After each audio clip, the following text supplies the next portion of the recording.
তাওবা কি? তাওবা মানে ফিরে আসা আল্লাহর কাছে। ভুল করেছি, অনুতপ্ত হয়ে আল্লাহর কাছে ফিরে আসবো, এটার নাম তাওবা। To return back to your Lord, আল্লাহর কাছে ফিরে আসবেন। এই ফিরে আসাটাকে আল্লাহ খুব পছন্দ করেন। এখানেই শয়তান আর আমাদের মধ্যে পার্থক্য। শয়তান ভুল করে করছি তো করছে, ওইটার মধ্যেই সে অটল অবিচল, ক্ষমা আর চাইনি। কিন্তু আমরা সকালে ভুল করে দুপুরে মাফ চাই, দুপুরে করে রাতে মাফ চাই, আজকে ভুল করে কালকে মাফ চাই। বিষ্ণু বলেন তোমরা সবাই ভুলকারী, কিন্তু ওয়া খায়রুল খাত্তাঈনা আত-তাওয়াবুন, এই ভুলকারীদের মধ্যে শ্রেষ্ঠ যে ভুল করেই তওবা করে।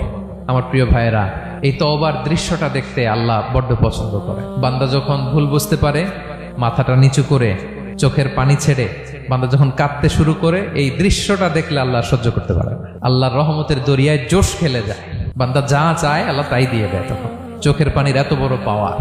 এজন্য আমরা ভুল করে যেন অটল না থাকি, আল্লাহর কাছে যেন ক্ষমা চাই, আমরা যেন ফিরে আসি তার দরবারে। তার দরবার সবসময় খোলা, এবং তিনি এই তওবার বা ফিরে আসার দৃশ্যটা দেখতে কত পছন্দ করেন শোনেন। রাসূল সাল্লাল্লাহু আলাইহি ওয়াসাল্লাম বলেন, ওয়াল্লাযী নাফসি বিয়াদিহি, তার শপথ যার হাতে আমার আত্মা, লাউলাম তুযনিবু, তোমরা যদি ভুল না করতে, লা যাহাবাল্লাহু বিকুম, আল্লাহ তোমাদেরকে ধ্বংস করে দিতেন। ওয়ালা জাআ বিকওমিন, আল্লাহ এমন এক জাতি তৈরি করতেন, ইউযনিবুন, ওরা খালি ভুল করতো, ফায়াস্তাগফিরুন, আর ক্ষমা চাইতো, ফায়াগফিরুল্লাহু লাহুম, আর আল্লাহ তাদের ক্ষমা করতেন। সুবহানাল্লাহ বললেন না?